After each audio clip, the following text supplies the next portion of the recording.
You gotta have the homie and Will. You have those guys. I fucking talk too much on this shit, so have them talk. So Yeah. just something like you're listening to episode 293 of the Culture Podcast. Yes. Yep. Go ahead, Will. That was Do it up. perfect. Just fucking roll with that. Let's. No, we can't. Oh, shit. From the belly of the Beast Coast, Glastonbury, Connecticut, this is the Cultra Trail Running Podcast. We talk about all the fun shit that happens on the trails that most normal people don't care about. The language we use is fucking explicit and raw like the trails we run on, so don't listen with your kids! Cultra was brought to you by our Patreons and supporters, and we are 112% listener supported, and support is good. All right. Well, welcome that was a hell of a start there, right? Perfection. Very good. So welcome everybody to the Culture Trail Running Podcast. I'm your host, Art Byram, and I am joined tonight by the Celeste is taking it off. Like I'm supposed to just talk. Hold on, let me get to you. Guys, my husband keeps my basement 1,000 degrees. It's hot down here. It's like, does he getting know it's hot summer? in here. So take off for you. I think you'd want to keep it cold so you could keep, so you can hide the bodies so the bodies don't start stinking, right? I put bodies in the woods, not in the basement. You feed them to your pets. Who are you kidding? Yeah. Okay. Have you seen the size of my dogs? It would take them 6 years to eat one child-sized body. Okay. All right. That could be true. You ever look at a dog, like a little dog, and be like, how are they descended from wolves? Like, what the fuck happened? Yeah. Yes. Daily. Yeah, I don't know. They were Greenwich wolves or something. I don't know. Shouldn't hate on Greenwich, right? But so anyway, listen, we got a lot of fun stuff to talk about. We're going to talk about spring nutrition. That's our top leading story tonight. Jimmy has just been dying to talk about that all night. And Jimmy thinks that he has the latest on it, but I have some inside information that I'm going to share with everybody a little bit later about spring nutrition, allegedly. See, we really need Fred here tonight. I don't know where Fred is, but He said he's running late. Start without him. Oh, okay. I didn't get that. And we also have Bessic and Jara back after going to Cruel Jewel. How you guys doing? BJ. Doing just fine, my man. Team BJ. All right. Team Yes, BJ. Team BJ. Back at it again. Team BJ. And I guess I was the reach around. Just how we like it. Actually, no, listen, I came in late and left early. I was the fluffer. Oh, no. If you're listening with Wow. your kids, stop. Yeah. Well, we yeah. already gave that. You don't listen with your kids. It does say that. Now it's baked into the episode, so we can't even forget to say that. It is. So we're going to start, let's get right into it. Before we get into anything, let's talk about spring nutrition. God. Jimmy, just give a kind of rundown for people who might have So they sent it looks like they sent an email out this morning or yesterday morning, I guess. But just the background for people who hadn't. So the background was stories. that spring had this basically it was an applesauce based They're awesome gel, sauce, right? whatever, called awesome sauce, right? Yeah. Which I always hated that term. Like, I don't know, but that term showed up like 10, 15 years ago where people were like, oh, awesome sauce. And like, I had a manager at REI. I used to say that and I'd be like, dude, shut up. Like, that term is fucking whack. Like, but yeah, so awesome sauce. So I guess over the years, people they have another sauce. They have another flavor called fucking whack too. Yeah, probably. So. Well, they have Sage Canaday, they have Canterbury, right? And then they have Sally McRae has her own flavor, right? And but what I understand was the awesome sauce was trying to say like it's 46 grams of carbs and like just like 180 calories and like blah blah blah. And it was like, these little packets, right? Like they weren't huge. And I guess people were like, oh wow, how are they getting so much carb? Nobody like cared to add to, and they've been selling this shit for years. And it's like $4 a gel. It's what, $80 for a 20 pack, which is absolutely insane. But people will pay that shit because they're like, oh, this is more than a hobby for me, I guess. I don't know. And but it's like Martin. But like I look at Martin and like look who takes Martin, like Kipchoge and like all those guys. So like it actually like whatever. But you see a lot of these athletes who were sponsored by Spring who were like bonking at races and stuff. And like, so I guess the whole thing was that somebody independently tested them back in March. And they were like, hey, brought him to a lab and everything. And I guess they were like, hey, this is really only like 16 or 17 grams of carbs. You guys, like, what's up, whatever. And outside of Reddit, like nobody knew it was happening. So if you go on like Spring, remember I was looking for it on Facebook and I couldn't find anything. You couldn't find anything about this anywhere. And so finally it's been generating some buzz, whatever. And I guess the Roches were sponsored by them. And they just said something on their podcast where they're like, you know, for years, I guess Megan's the one with the backbone. No offense, David, but David was like trying to like be like, oh, blah, blah, blah, whatever. But Megan was like, no, we knew this product was shit and we kept our mouth shut. And like, we kind of can't keep our mouth shut any longer. Cause like we were telling a lot of our athletes to use it and we were using it. And like, we knew it wasn't like working but we didn't say anything.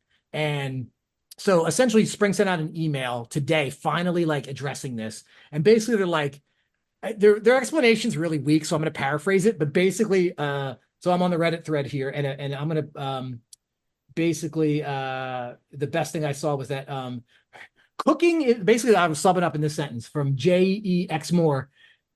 Cooking is hard and sometimes shit happens is not even remotely the sentiment I want from a company making a product I ingest into my body. So that's basically what they said. They're basically like, oh, we had some batches that didn't quite measure up, but like, I don't think any of the batches measured up like at all. Like, I think it was just all shit. They just weren't putting enough stuff in. So basically, other people went and got it tested. They went and got their own thing tested, I guess. And then they didn't like the results of their own test.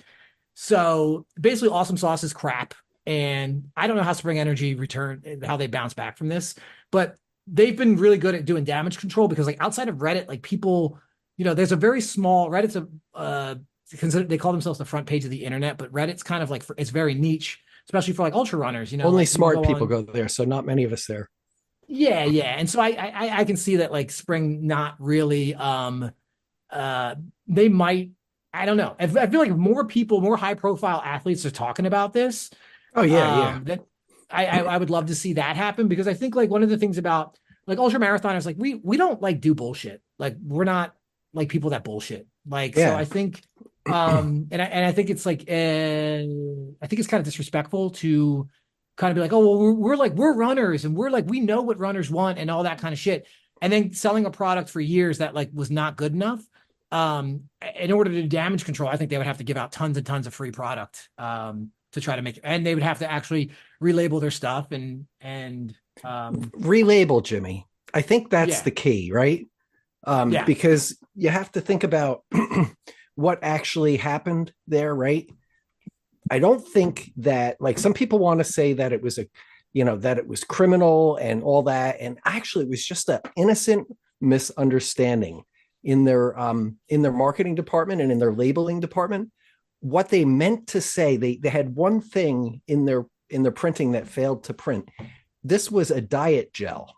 It was their new low calorie diet gel. And so I think that's what they were going for here. And just like somehow that got lost. So yeah. So then from their independent test that they did, it came back at 151 calories, which is obviously not 180. They're saying 35 grams of carbs, not the 54, whatever they were saying it was initially. Oh, shit. You know what we got to do? I think we got to raise some money here because I think that honestly, I think we got to go after, like, we got to test Pop-Tarts because I think more important. I bet Pop-Tart lies and say, I bet it's I bet they're probably saying it's less because like, I think breakfast food in America is probably like the number one cause of obesity. Like, I mean, I was raised on like junk cereal, like absolute shits and like Eggo waffles. And like, that's all garbage. That's why it's good for ultra running. Delicious garbage. Have any of you guys seen the movie Frosted? No, I heard it's good. Jerry Seinfeld? I believe it's pretty good. Unfrosted or unfrosted. Oh, unfrosted. Sorry. Fred. Yes. Hey, so Freddie's here. Joining us, Fred Marolo. Just coming in to correct things legally here. That's good. Thanks, Fred. We're talking about the spring debacle and the independent test. They tried to do damage control, but they sent out a really weak email being like, hey, we kind of mess things up sometimes, but like, we're really like, we're one of you guys. Like they're trying to do that whole thing, whatever, but it's like, yeah, we're part of the team. Come on. Yeah. We're all together here. Like we ourselves so you guys were bonking. I want to hear them say like, yeah, we bonked too on these. Yeah. We were buddies. We were pals. It was you, me, and Fresno Bob. You know what they did to Fresno Bob? Remember when we were sleeping on the side of the trail? We were there too. Yeah, That's right. We were taking a dirt nap, right? But something I learned, since I don't follow ultra marathons, I don't follow the whole sport like I used to. I got some dirt that, like apparently everyone who's like tried to challenge Sage just blocks them now so Sage has like a block list like a mile long on Twitter or everywhere, I guess. Which is, I guess we're gonna get blocked too for talking about Sage. Like, Sage is a sweetheart. Huh? Sage is I like a sweetheart. I like him because he loves this sport, but I didn't realize that he just like will block people that disagree with him. So, yeah. Huh. So yeah, if you want to everybody leave a that review, disagreed with me, I'd have nobody. I was when Sage was making his movie, I gave him Kickstarter. My name's in the credits of his movie. Nice. I have the DVD somewhere, but I'm like, who watches DVDs anymore? now it's payback time, Jimmy. No, I love I like Sage because I think he's a dude. He gives out a lot of free advice on YouTube and like talking about running form and like, he's like I think he genuinely loves running. But I think there's a lot of egos in our sport, and I want to see more weirdos, like, yeah, I don't know. But this is, I wonder if people are gonna be like, hey, maybe the like these things aren't regulated by the FDA, right? Like, no. Right. No. So like how, I guess I don't want a governing body in this sport because I think that would ruin this sport. It would take all the weirdos out and they would go do something else like orienteering. Well, I mean, they don't even claim to be like WADA compliant or whatever. Oh, so you think they're putting some steroids? Oh, it's a trade-off. Start with that now. Come on. No, I'm not saying that. I'm saying, how do they say that they don't?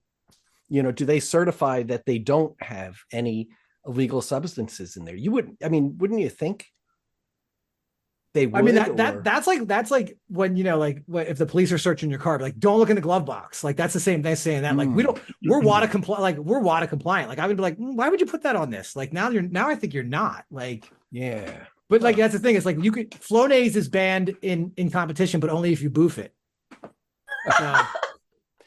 Because I was wondering, well, I had to look on the WADA list because Western States sent an email out before, like a month or two before. And it was like, when you're filling out the medical form, you have to list medications you're taking. I'm like, Flonase. And I'm like, wait a minute. And it was like, make sure that I think it had like a thing saying like, is it WADA or USADA compliant or whatever? And I went and looked it up, and Flonase is okay, but you cannot stick it up your butt. Is that a decongestant? It's a steroid. It's a glucocorticoid or whatever. Yeah, so it's supposed to corticosteroid. So you shoot it in your nose, but not up your butt. If you shoot it up your butt and then run a race, if you have a congested butt, it might make sense. I don't know. Oh, yeah, it could definitely clean your butt right out, probably, right? Or if you're sneezing, if your ass is sneezing. Do you want that to happen during a race? I see Will and Bessic are Bessic's like, I am taking their ass. out. You guys remember what these guys talking about? Yeah. You guys remember Shelby Houlihan when she got popped and she said she ate a bad burrito, right? A burrito that had carnitas and sometimes pigs that have this growth hormone that she tested positive. And I'm like, okay, like, did you boof the burrito? Or did you eat the whole pig? Right? Like, did you eat the whole pig? Right. I ate a donut that was frosted with prednisone. I didn't know. Like, maybe the pig had the Flonase. Was boofing the Flonase. I mean, who of us hasn't? This is, I don't know. This is good. This is podcast gold. It is. I mean, so I don't know. I have to think about it. So you said like $80. So you know what I pay pack for? of the That's you know what insane. I pay for my energy? I've never had a spring energy gel. Me neither. Oh, they're delicious. Absolutely delicious. I mean, they all taste the same. Like No. No, they Trust don't. me. They're made like, their thing was always like they're made with real food, real juices, rice in them. And honestly, it was the best gel that I've ever tasted. I used them for a little while before, but it got too expensive because they're really, really expensive. Well, you should take two next time because they're well, about half the calories they say. If everybody pause the podcast and go follow Aid Station Fireball on Instagram, because they put up a recipe of how they were like, here's real awesome sauce. And they were like, and it was like a cup of maple syrup, like a cup of applesauce, like a cup of cooked white rice, and a bunch of stuff. And you throw it in a blender and like puree it up, whatever. Stick it up your butt. You can move it. I mean, that's, I guess. the way to absorb it. I think you could absorb it through there, any mucous membrane, right? But like, and I'm like, yeah. So like, this is the thing. Like, I don't understand why like these companies like there's no like on a package like they should tell you how to make it. Like, how do they make a goo? Like, I know how to make it because you put that recipe up that I sent you whatever a couple weeks ago. Like, so I like learned how to make it just because I was like, I want to fuck around with this and learn how to do it. Like, because that's the kind of person I am. Like, I was the type of kid who took toys apart just to see what was in them. And then I'd cry when I couldn't get it back together. You have to ask though. I mean, they're saying that it was bad cooking. Is that what they said? That I think that was from Breaking Bad, or that's what I'm saying. So Wrong my cooking. question is www. Created by athletes and for athletes. We're deeply connected to our community and understand the importance of nutrition and always strive to create high quality, whole food based nutrition products. Despite being a small business, our products have been instrumental in empowering athletes globally in their quest for excellence. So they got the violin out. They're already kind of tuning the violin up, right? Because they want to be like, we're like you guys. We're a small business. Like, okay. In early May, we submitted Awesome Sauce for third-party caloric and biomolecular analysis. Although the results indicated that on average, our products deliver the design nutrition value, we have recognized weaknesses in our processes and ingredients which can introduce unwanted variations in some batches. Like they're saying our quality control is shit right now. Yeah. Right. Can I say that, Fred, without getting sued? Are we good? No, I think that's pretty much right. I think you're All on right, right. cool. Paraphrasing. I can have a Fair little words. latitude here. Thank you. In your opinion, right? In my opinion, yes. To mitigate those variations in our small batch production, we decided to modify some of the formulations, revise and innovate processes, and reevaluate ingredient sources. These changes will bring higher quality and more consistency to our products. Enhancements of our products aimed to stabilize their nutrition values are on the horizon. And within the next few weeks, you'll see the results of our efforts. A new and improved version of Awesome Sauce will soon be available. We are confident that these adjustments will elevate the quality of our products, further supporting athletes at all levels in achieving their peak performance. Nature offers the optimal blend of nutrients, and real food consistently provides everything necessary for outstanding performance.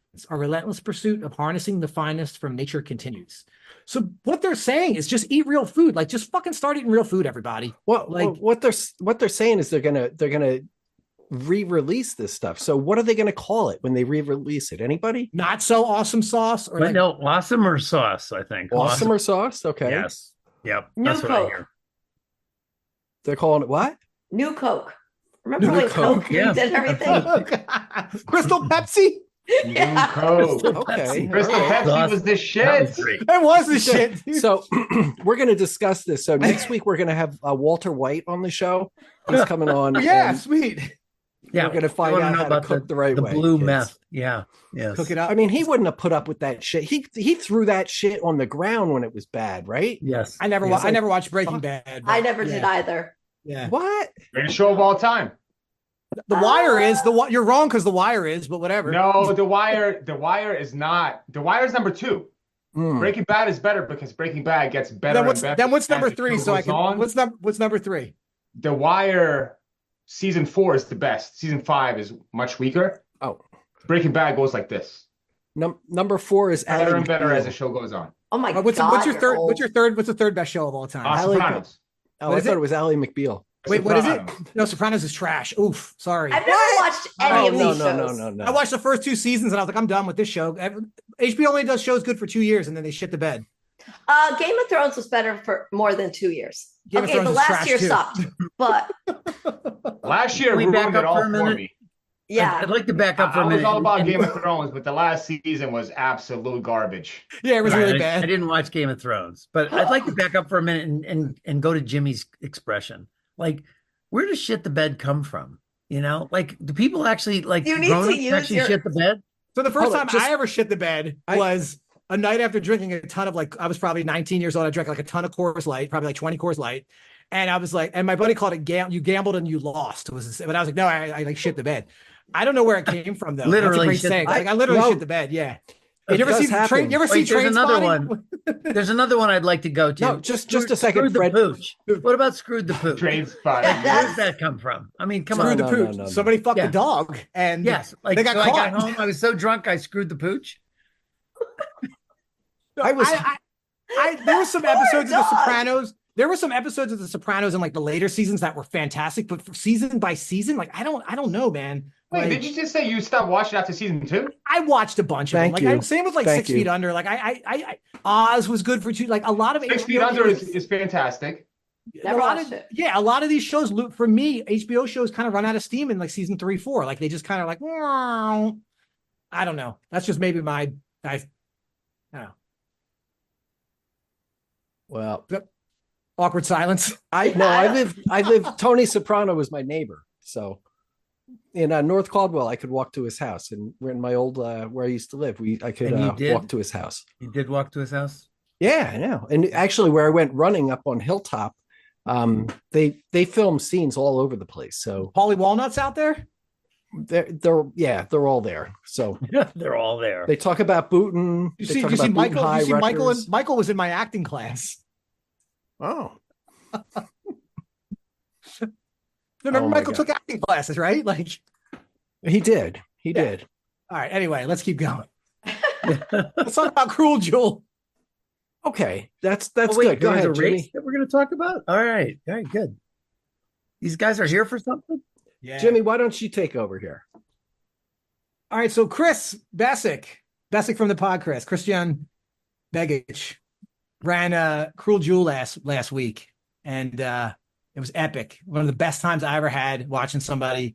The dude kicked ass the whole time. He said he had a low spot, but he really didn't. Like he was money. So is AI going to listen to the show now so we can write the show notes? It helps to remind me what the show notes were. It says, Oh my God. a discussion was had regarding shitting in the bed and discussed its merits and potential, potential shortfalls. No decision was made on the authenticity of such actions, and has been tabled for a later time. I think admitting to that just makes me more relatable anyway. But on go that ahead. topic, I'm going to interrupt here Go ahead, before you go. start. So I hosted a training class for a whole bunch of salespeople, and everybody went out drinking on a Saturday night. Well, I mean, not Saturday night. Everybody went out drinking after the training, and people got shit-faced, so to speak. And then after they checked out, the owner or my contact at the hotel where they were all staying came up to me and he said, I don't even know how to tell you this, but we discovered feces in one of the beds. God. Oh my I God. was like, so I went to my manager and I said, what do I even do here? Like, how does one handle this? No, because one of the guys just got so drunk that he literally went back to his room and shit the bed that night. Wow. And then, so what I did was I said, listen, the hotel, because we had to pay for it to be cleaned up. It says in the menu of things like shitting the bed, it's like $450 or something, So I had to I didn't want to pay for him shitting the bed, so we had to. I had him. Did you go? Then you went and did you go smoke weed in the room? So then it was only $250, right? Yeah. If he left his weed there, maybe. So he had to work out the details with the hotel manager, but it was. Well, were any pooches Sorry. screwed in the deal? Was pooches were okay? Not that they could prove, Fred. Okay, it wasn't. good. It didn't come up. Good to know. During discovery. So Good to know. I'm an advocate for pooches. I don't want them, that's right. to be victims. We don't condone that either. So Yeah. I'm sorry, Don't Jim. worry. Mine's currently barking like crazy upstairs. Back to you, Jimmy. What was I saying? Cruel Something Jewel. about Cruel Jewel. Oh yeah. Best time ever. How do you want me to set this up? Art, do you have a list of questions here? Because I mean, I was there, so Yeah. you should just ask Bessic all the questions. Okay. So why just Cruel Jewel? Bessic, man? What about the crew? Okay. They had Bessic. the Chattahoochee Daddies. The Chattahoochee Daddies will interject as you. We'll call it. You're the play-by-play guy. We'll be the color commentators. Let's Gotcha. go. So first of all, why Cruel Jewel? So my first 100 was Grindstone back in 2019. And just like everybody else in this country that's really into this crazy shit that we do, they want to do hard rock, they want to do Western states, and my only qualifier was my first 100. So I made it a point to do another Hard Rock qualifier this year. And Corey, that you had on a few weeks ago, was running Cruel Jewel, and it was like, you know, there's only a few of them here on the East Coast. I didn't realize Hellbender was another one of them, but that's for another time. So I just kind of wanted to do something that's relatively close, and that would be a Hard Rock qualifier. So Okay. Corey and I became friends, and he was doing it, kind of convinced me to do it. So I was like, all right, I'm gonna sign up for it. Yeah. And Excellent. somebody, you know, this was my fourth 100. I only go for the hard stuff when it comes to the hundreds. So that's another reason. It's you know, a lot of people say that it's the hardest 100, you know, east of the Mississippi. So another reason for it. Gotcha. Okay. All right. So so you like that. So tell me about the crew. Like, did you if you were going to go there, were you always thinking you were going to use a crew? So initially, you know, I was just gonna get an Airbnb with Corey and kind of figure it out. But as soon as I signed up, Will was like, dude, I'm gonna come join you. And I was like, yeah, Team BJ. That's what we do. There you go. You know, last year Will did, you know, 300s, and I was there for two of them, pacing him overnight. And now he was gonna be there for me. Mm-hmm. And I'm gonna be there for him in a few days as well, for something that's very dear to heart to you. Mm-hmm. Yeah, We Will can said speak he of was that. gonna Will said he was gonna come join me, and then so I knew I was gonna have him with me no matter what. And then basically over time, you know, me and Jimmy kind of connected, you know, talked about some stuff, and Jimmy was like, dude, you're gonna do Cruel Jewel? You know, I'll come down and join you. And I was like, hell yeah. So it kind of ended up being these two dudes there with me. Very good. So for people who don't know anything about Cruel Jewel, can you give us like a 2-minute overview? 2-minute overview. All right. So it's kind of in the northeast part of Georgia, and in the Chattahoochee National Forest, aka I always say Cocaine Bear Country, because that's where the real Cocaine Bear story actually happened. I could feel his presence because I brought that crackhead energy. So really, it's a really interesting course, because it's an incredible amount of elevation gain. You're constantly going up and down, very, very long climbs and descents. It's not overly technical, certainly not something that we're used to here in the Northeast. But at the same time, it's extremely humid because it's down in Georgia. And it's relentless. Absolutely relentless. They say it's like 33,000 feet of gain. People usually get 25 to 27. They call it a 104-mile race. Some people get 106 to 108. And it's Bessic highlighted the fact it's a very, very tough race. Very, very little flat. What was that? Very little flat, dude. You remember you were like, it's either up or down. I think I called it like 0.5% of actually flat running. You're either running up or down like the whole time, dude. Like, yes. And it's all right. It's not very technical. Yes. Pretty much the entire course is covered in poison ivy. Oh, the yeah. entire course.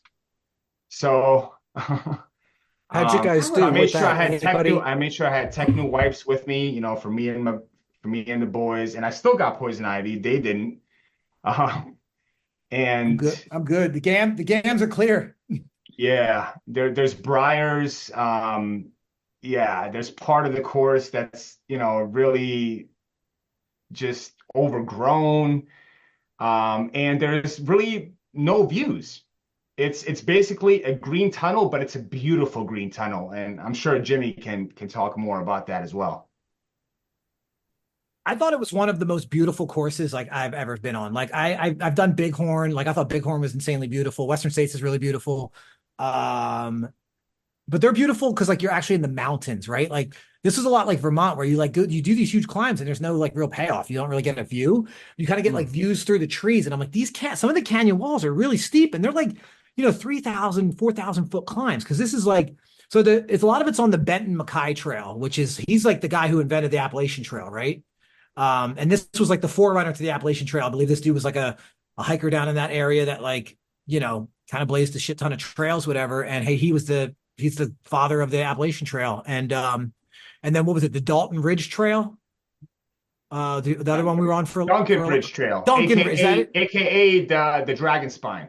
Yes. So that was the one that was up or down. And that was like, it wasn't like death by 1,000 paper cuts. It was kind of like machete hack by like 14 cuts, maybe. Like you've like, it's like, we were like slowly getting dismembered, like, is kind of how it feels. But like, Bessic's energy was like so on point. Like there was no, like he said he had a little low spot in the afternoon, I think when it got really warm. But like you just didn't talk, like, which is, you know what I mean? Which is fine. Cause I was like, I think at that point I wasn't in the mood for talking either. I was just like, it's warm.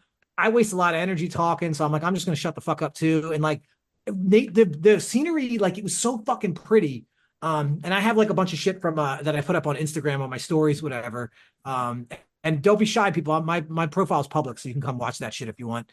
Come lurk my page. Yeah, like it was like so beautiful. So I was like, I didn't mind like not talking, like, and I couldn't tell that you were having a low spot because you were still moving fucking so well. So, you know, and the aid stations were a fucking party. Like every single one was awesome. So how were you trained for this? Going into this, how was I trained? In kind of quintessential like Bessic fashion, probably not as well as I should be, but I did enough. I did an overnight AT run. I was actually going to do the entire Connecticut section, and I was by myself. It was like in the 30s. I did an overnight from the New York going north, and I just kind of stopped after 24 miles. So that was one of them. I did another like 20-mile run the next day on the road as a result. Did another couple of longer runs, but nothing like too crazy. And I think my biggest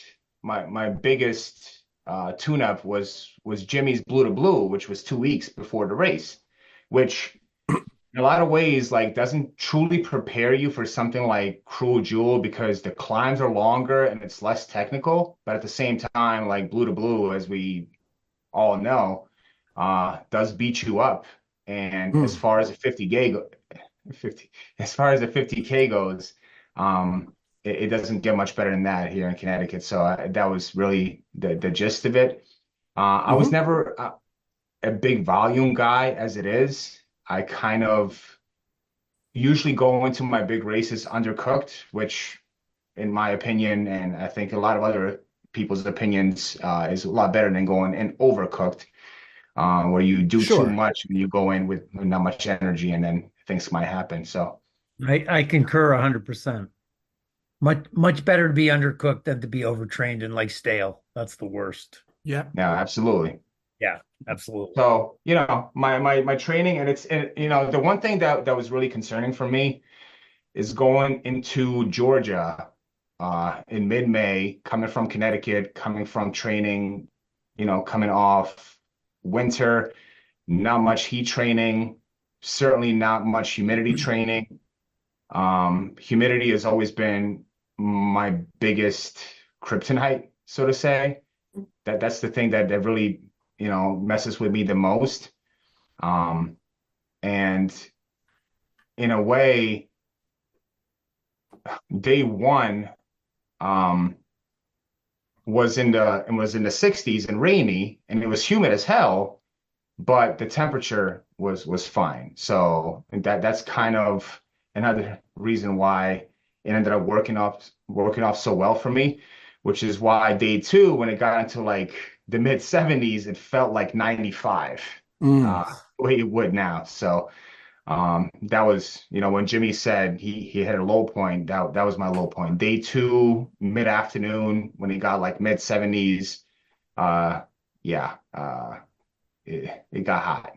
It felt like hot because it's very dense forest, and not much airflow in a lot of different spots. So Gotcha. Yeah. So that humidity that'll get you worse than anything else, right? exactly. I mean, especially like I said, you know, we can get used to it here, June, July into August, Mm-hmm. but mid-May, certainly not.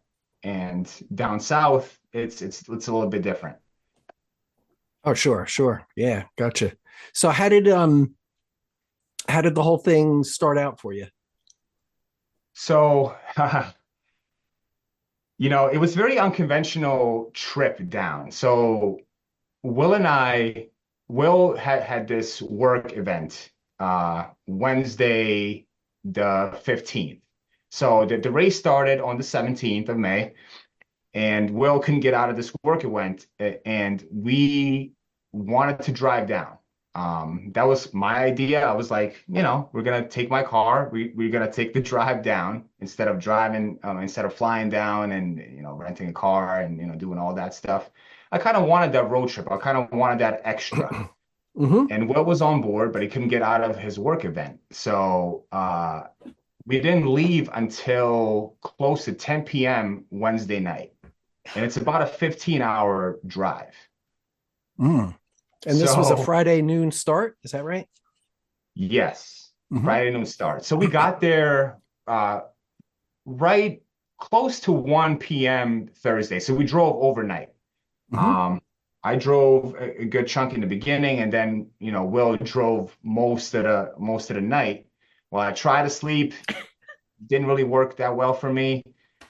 And once we got there, like we were both like, oh man, this is, we're beat. Mm. Our Airbnb check-in was 4 p.m. and I asked for early check-in, couldn't really get early check-in. So we just kind of went to get pizza at like this hippie spot in town, which was pretty cool. Um, and yeah, that was another concern. Now, I'm not rested at all. They say when it comes to hundreds, the 2 nights before is when you're supposed to get the most rest, right? Mm. So I didn't get much rest at all. But that's the beauty of this race. It's a noon start on a Friday afternoon. And as a result, I was able to get pretty good sleep that night. I took uh, these like ZQL sleeping pills that helped me sleep. So I got about 9 hours. And really, if it wasn't for that, I would have been screwed. So Jara slipped you a roofie, is that what you're saying? Yeah, pretty Not the much, first pretty time. much. Okay. So yeah, and I was also watching the weather the entire week leading up to it, and it was gonna be rainy the entire time, and it's another thing, like especially when it comes to races that have a lot of climbing, a lot of rain is just gonna make the trails super tough, especially Yeah. going down. You're gonna be slipping and sliding. If you go up, you're gonna take one step up and slide like half step down, and so that was another concern. But suddenly, woke up, race.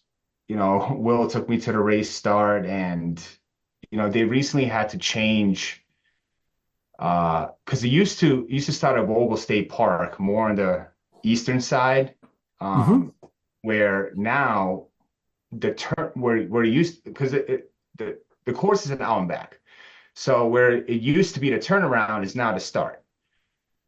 And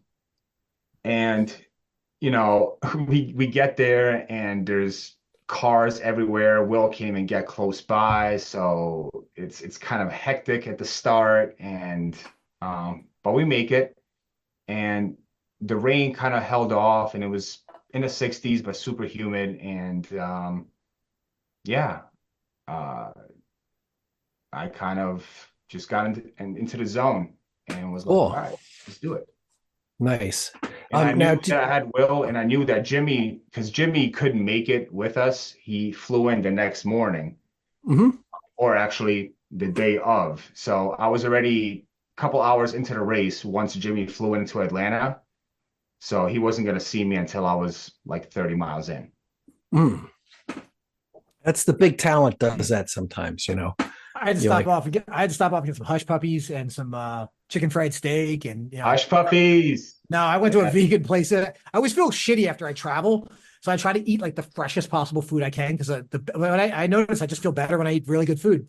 I was kind of talking about I was a prima donna with the Will's like, what do you want from on the shopping list? I was like, can you give me some like tomatoes, like V8? Give me like a thing of V8. Give me some berries. Like I was like such a I'd like some. I save this shit. I eat shitty when I run, but like when I'm not running, I feel amazing all the time now because I try to eat like a lot of raw shit and like good shit. I don't know. Like I had salmon burgers and spinach and kimchi for dinner tonight. Like no, taking care of the guy. Feel bad about myself. Taking care of everything. Yeah, dude. I'm fucking. Speaking of food though, so just to kind of go the night before, you know, I wanted to get a quintessential like Southern dinner. So we went to this place called Southern Charm. Very, very Southern restaurant. Awesome. Where the waitress said y'all maybe like 6 times while taking our order. And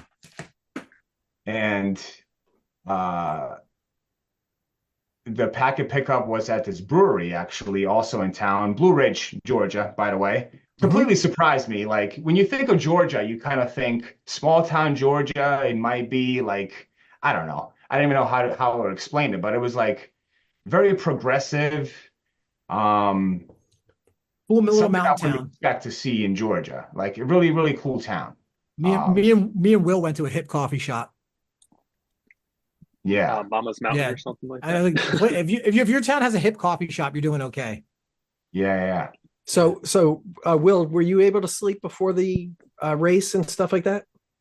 No, I had my first experience ever with 5 Hour Energy on the car ride down, and that had me wired for a bit. And then it was just kind of like I was moving like a slug, but I was moving. Okay, so all right. Freddie lit up when you said that. Freddie, you like those 5 Hour Energies? I can't say I like them, but I've used them to good effect to keep me awake in 100. You know, like at 4 a.m. You know, so you're tired, they'll give you a hit. So you're saying that the 5 Hour Energy is understated, unlike Spring Energy. They have like a lot more like razzmatazz. One time I was in the TGNY 100 and it was like dawn and I'm in Brooklyn and I go into a bodega and I was like, you got any 5 Hour Energy? Because I was really tired. And the guy said, like, right here, do you want regular or extra strength? And I was like, isn't the regular 5 Hour Energy like what's extra strength, like 10 Hour Energy? And he just looked at me and said, like, which one do you want? You know? Just like, fucking order, would you? I'll take the regular, I guess. I don't know. You know, no energy for you. It's pretty terrible, I would say. Fred's a pretty big dude, though. I'd be like, you know what? For you guys, I'd be like, for you, it's only 4 Hour Energy. You know what I mean? Like, dudes like you and Bessic, like, well, you guys are bigger dudes. Like, so how about like, I mean, if you took a 5 Hour Energy and a caffeine bullet, what would that do? Ooh, your heart would stop. Instant diarrhea. You would shit into yourself. You could shit into the.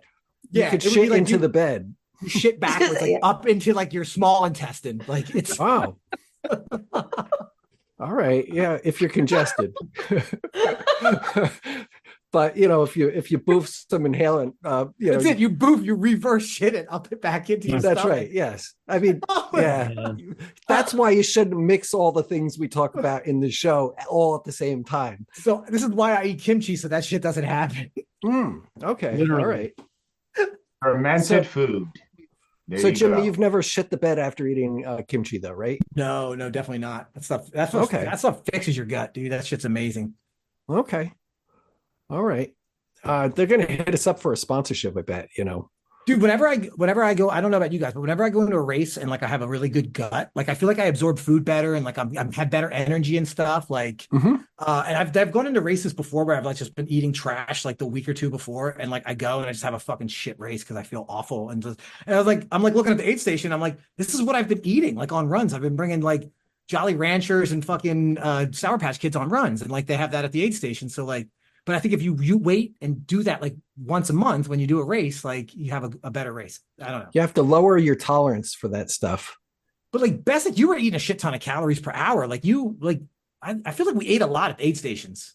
Well, that was one of the things. And just to kind of go back, Will, with him, with us driving down overnight, Will, um, you know, one of his weak points, and no disrespect, but one of his weak points is he tends to get very sleepy overnight. So like part of the reason why he really wanted to do this is to kind of prepare himself for the cut that's coming up, to drive overnight, and he did, and I'm glad that he did, because if he didn't, if he wasn't successful, I'm not sure, if I was going to get any type of rest. So I certainly appreciated Will taking that 5-hour energy and doing his thing.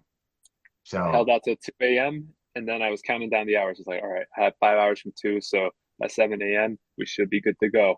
But it lasted barely, but it lasted. Gotcha. Wow. All right. So you're running along, and so tell us about. When did you first have a pacer? I assume you started out by yourself, right? And what are the rules there as far as pacers are concerned? yeah, so you could have a pacer starting in mile 52. So right after the turnaround, and turnaround it's interesting because I get to see my crew, which is supposed to be like, I don't know, mile 40 or 49 or whatever, and then I have to do like an out and back and punch my bib, and then come back to the same aid station, and then I can pick up a pacer. So one of the things that really was kind of amazed me during this race is, generally speaking, no matter what kind of a longer effort I do, whether it's a 100-miler, 100K, 50K, doesn't matter, I usually have a low point relatively early on. And, I feel like I have enough experience now where I, recognize it and can deal with it. And a lot of times it happens in the teens when it comes to mileage. Sure. Yep.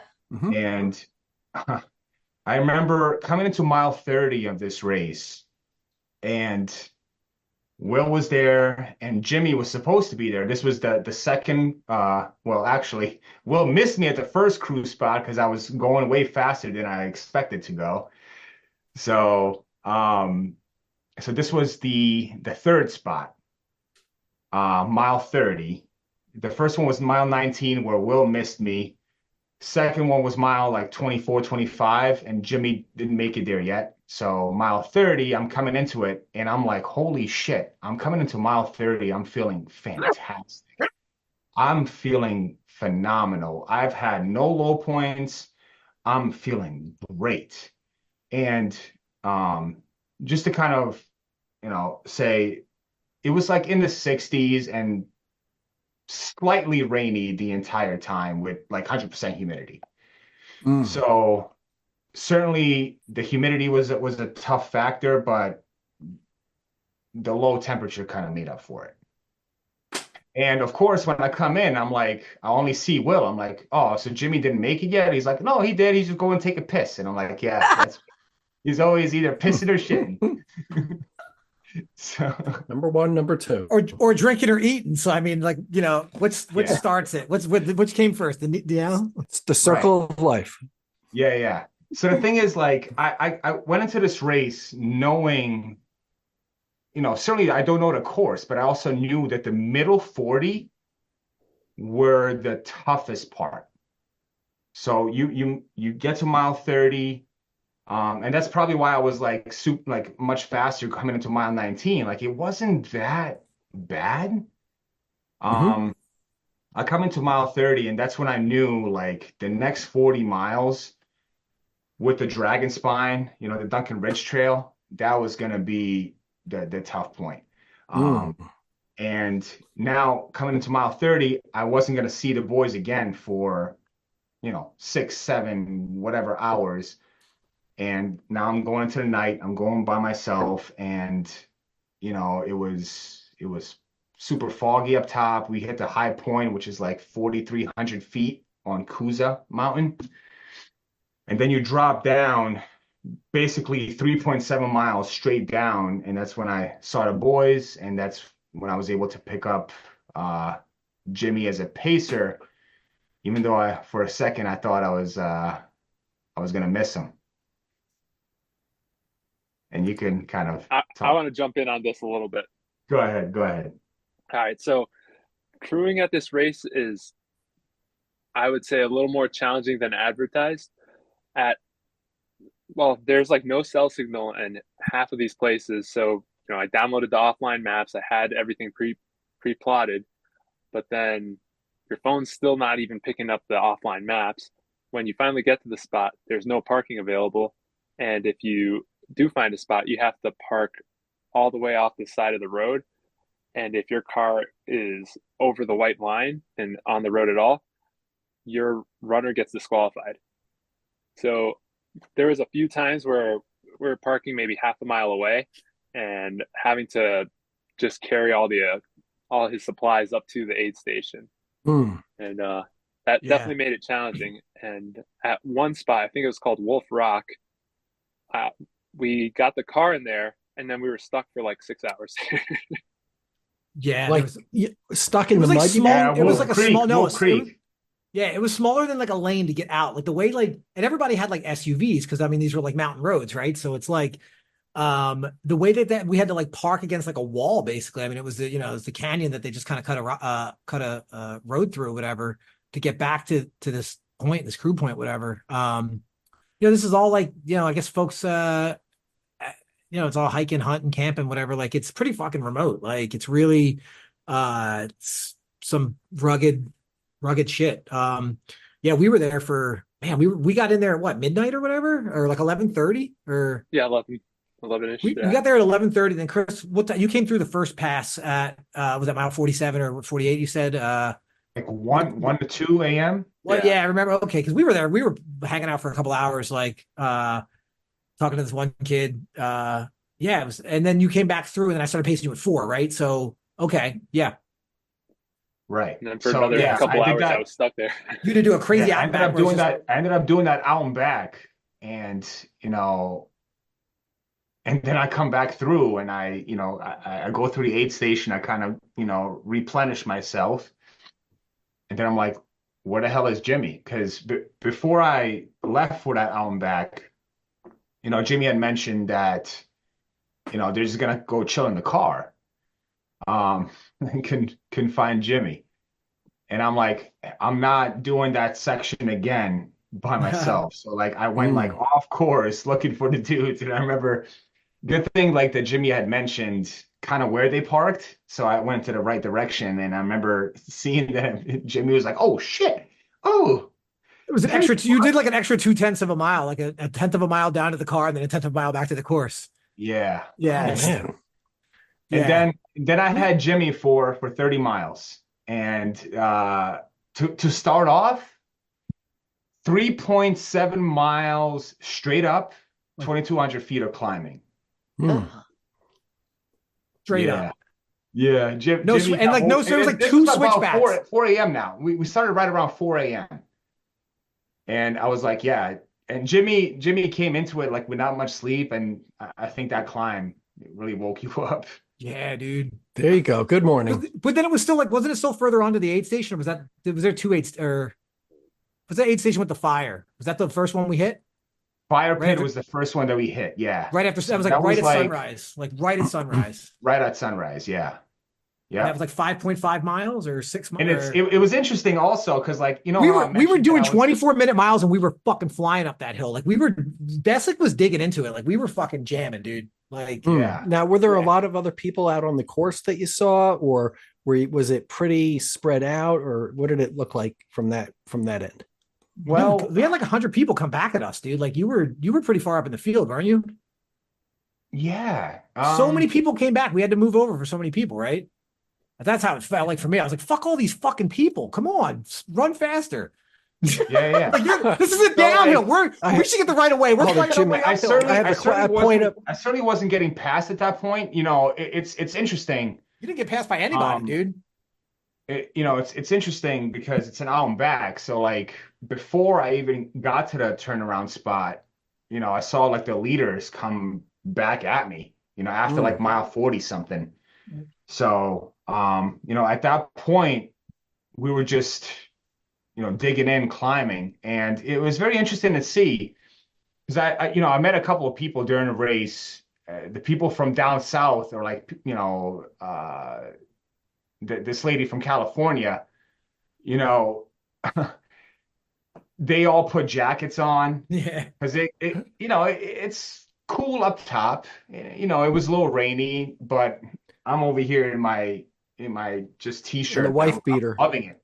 I'm loving it. And, you know, we get to that fire pit station after, you know, the first aid station after I picked up Jimmy. And, you know, people like hovered like around the fire, you know, with jackets on, trying to stay warm. And I'm just like, yeah, this is kind of nice.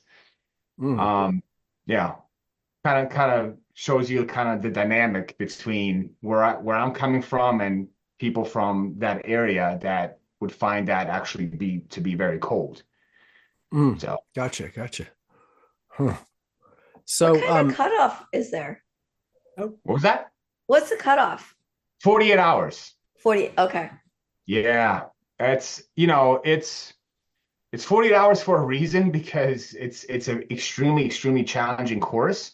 Though I do think if you're one of those that is a grinder, you know, grinding all your life, it's very, very doable. It's an extremely you know, the cutoff is, I would say, generous. Yeah. I heard a lot of people. I heard a lot of people use that word about the cutoff. Yeah. It's definitely a generous cutoff. But it's a generous cutoff for a reason because, you know, that course is, yeah, it's that race. Cool. It has cool in its name for a reason. Yeah. Just gonna say that. I'm excited to go try it next year. Like I think Jimmy fell in love with those 30 miles that he was with me, and yeah, absolutely. And you don't have trails like that in Connecticut, dude. Some of those trails were so pretty, dude. Yeah, and you know, I love the fact that Jimmy was with me, and you know, some people say, you know, what's really the true, like, why do we need pacers, right? There's a multitude of reasons. Certainly just to have companionship, just to have somebody with you to talk to you, you know, just a familiar face. Safety purposes, certainly. That one section that was like rocky and steep as fuck on the hillside. There was some really steep drop-offs, like not like cliffs, but like definitely like there was some shit that you were like, these are really steep ass walls. And the like, trails were, what's that? Like if you fall, you're going to roll and just you're going to go for a while. Yeah. Cause there's no switchbacks really. I mean, it's just kind of like, there's a few sections that maybe you hit like 2 or 3 switchbacks, like, but I think that was more like for erosion purposes, but there was a couple points where I was like looking down the side. I was like, fuck dude. Like, and I was like, there was a few technical sections, but for the most part, I would say 95% of what I saw was non-technical and just lovely. Absolutely lovely. Yeah. So, and because it was kind of rainy, we had some muddy sections as well, which made it, you know, we actually like glissaded at some point. We were skiing. So how did you feel about having fat powder skis? How'd you feel about your equipment choices and things like that, like shoes? poles or lack thereof, and what'd you think of those choices? And would you 100% this race is for poles. No matter what Jimmy says about cheat sticks and how he doesn't like them. I would bring them next year. I'll bring them. Yeah, this is a race for poles, 100%. Sounds like it. Yeah, yeah. As far as shoes go, so my favorite shoe of all time were the Hoka Evo Mafat 2s that they made a few years ago that they don't make anymore. So now they have the Mafat Speeds. So I bought these shoes a couple weeks ago, actually. So I got the Hoka Mafat Speed 4s, and I only put like 8 miles on them to break them in. And, you know, a lot of people don't think that that's a wise thing to do. No, there's a saying that says you should always do everything new on race day, right? Right. In my opinion, having newer shoes, you know, having all my feet issues at the cut last year kind of made me have a different approach. I made sure I also had 3 brand new socks. So I changed during the race. I changed socks. Well, my crew helped me change socks twice, but they were brand new socks that I never used before. And my logic did you keep your behind socks? that is, did you keep your old socks? You kept them, or do you throw them away? Did you keep your socks? I certainly keep my old socks. Okay, but all right, you know, okay. These were Dry Max trail running socks. They were absolutely amazing. My logic behind that is, even if you know, with us trail runners, even if you wash your socks many, many times, there's always like small like particles that are going to be stuck in them that will be detrimental to your feet. Hey, Fred, you want to jump in on this? What do you think about socks? I like to wash my socks once, but not wear them at all before a big race. So I'll get a new pair of socks, wash them once, so they like takes out the, you know, whatever they come with, but not anything like from the trail. So I haven't worn them before. But it's a pair of socks that I know I like the kind of socks. Yeah. Okay. See, I didn't wash them at all, and they worked perfectly fine for me. But it certainly makes sense that you wash them once. But yeah, not wearing them, I feel like, in my opinion, it definitely is going to be better for your feet. Because if you have socks that you have used multiple times before, like I said, if you wash them many, many times, they're always going to have those particles. And with how humid it was, and you know how muddy it was, and all that, I feel like I would have had foot issues had I made a different choice. And I had no foot issues. So good, excellent. That's good to hear, especially for a place that's humid, right? Oh yeah. Good deal. So did Jimmy run you right to Jimmy left you with 10 miles to go by yourself? Is that right? No. So did I do that math right or no? Mile 52 in the race, you know, they say it's 104, but people got like 108, 109. I got 106 and change. And Jimmy took me from like 52 to like 82.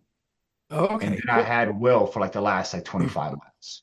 Oh, nice. Okay. And that my lowest point, my only low point in the race was the last section before Will took over, because it was like 3 p.m. on day 2, and that's when I had mentioned that it got warm.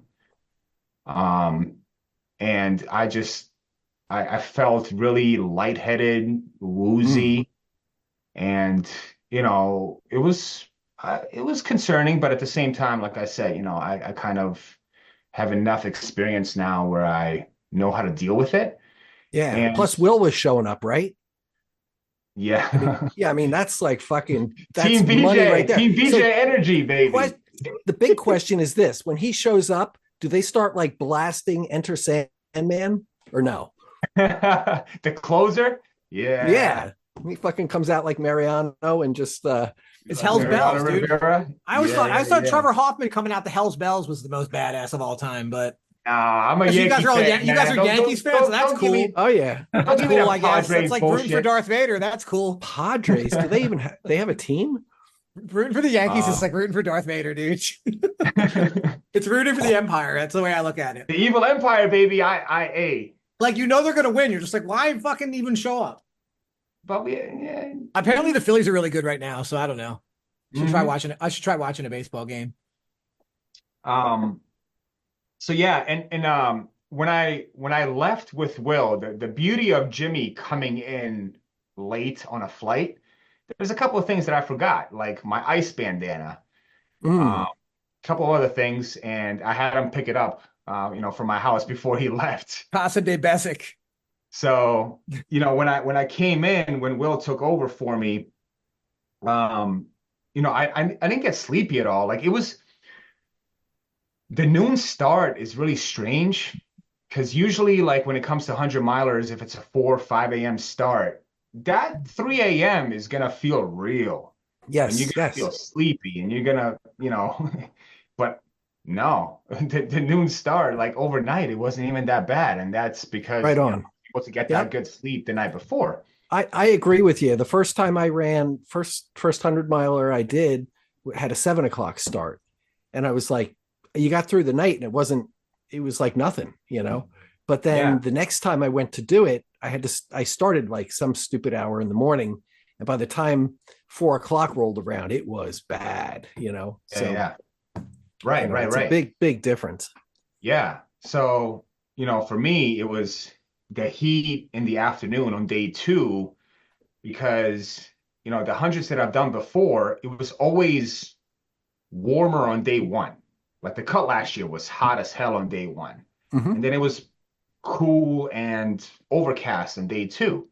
When I did Eastern States, it got hot on day 1, and it was relatively cool on day 2.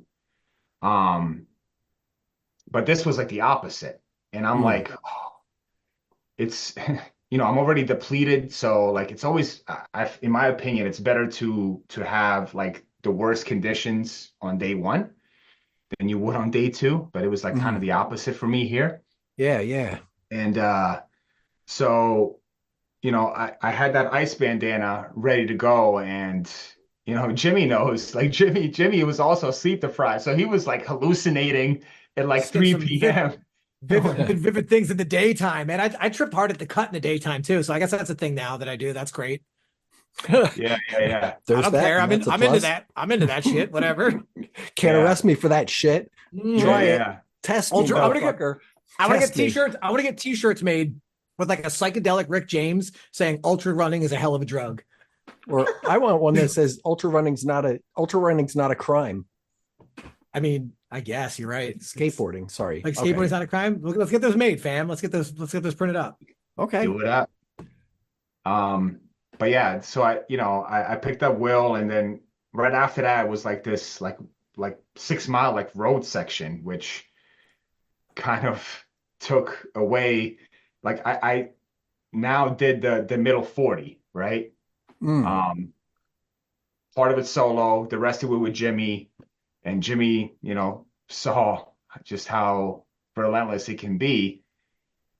Picked up Will, and then by the time now evening hit on day 2, what was it? Like mile 80, 86, 87 or something like that. The last crew spot where Jimmy got to see me before. Up that huge hill after the road section. Yeah. Right. The finish. Once the second like evening started hitting, I just got into the zone, and I didn't truly know exactly like what was left, because it was kind of confusing, because they have this other out and back section, which is crazy. Like you drop down 1,700 feet and then you come straight up, but you don't do that on the way out.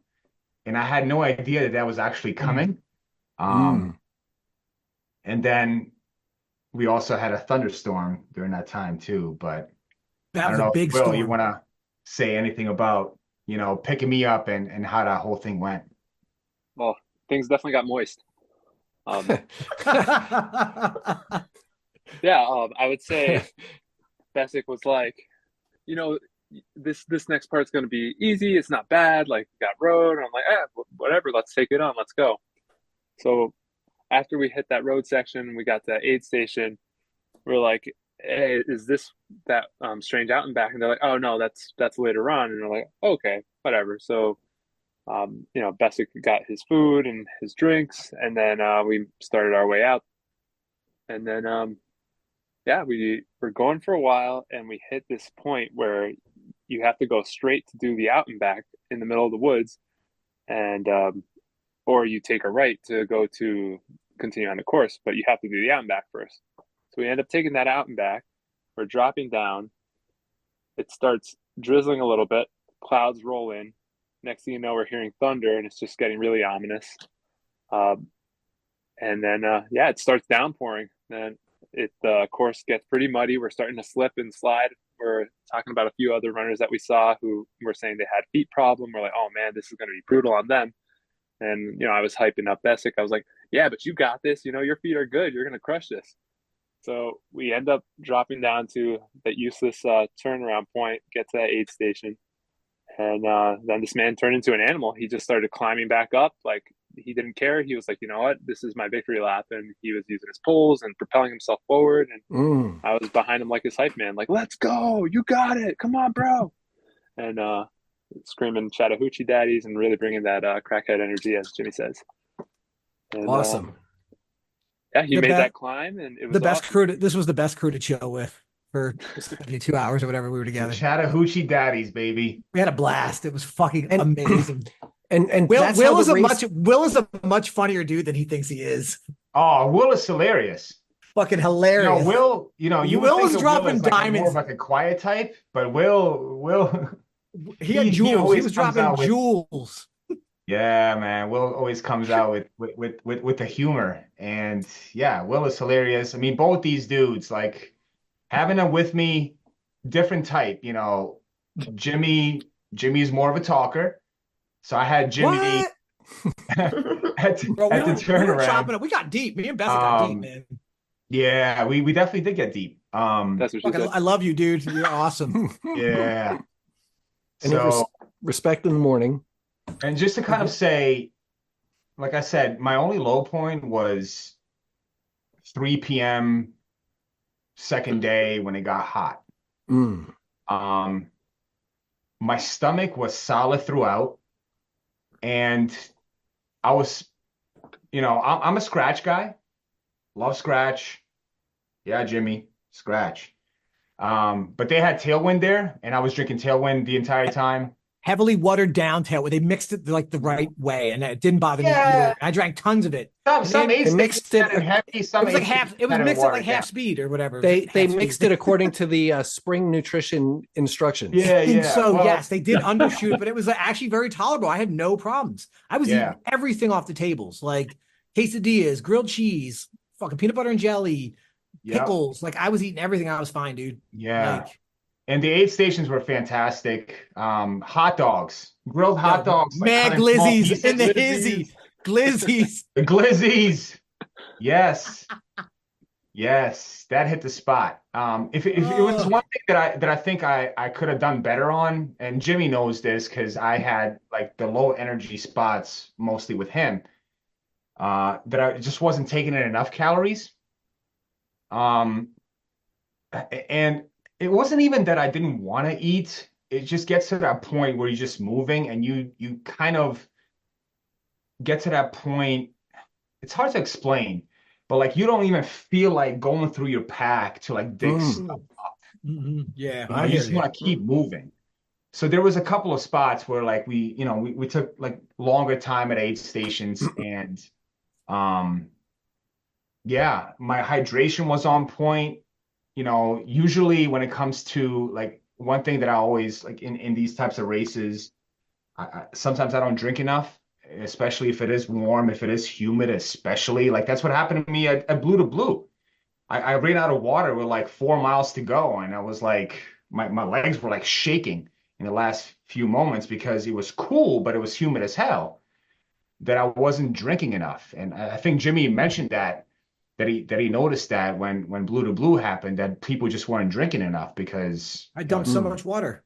It's very easy to not do that when it doesn't seem like it's hot. But my hydration was on point. I just wasn't taking in enough calories at times, which kind of had my energy a little low.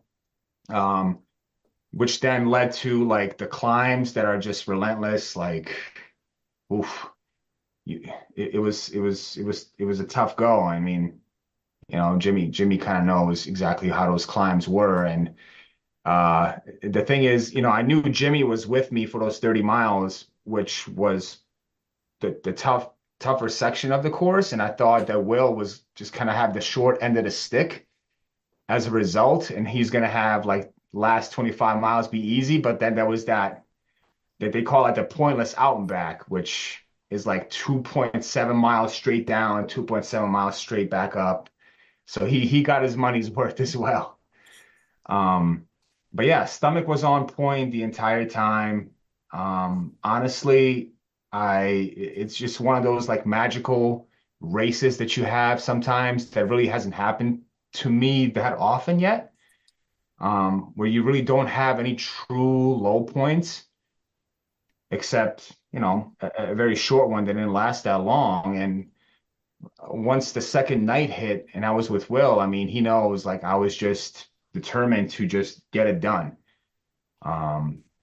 Yeah. And I wanted to be the #1 Connecticut finisher as well. Yeah. All right. Even though I wasn't, there's a guy from Groton that finished before me. I never met him.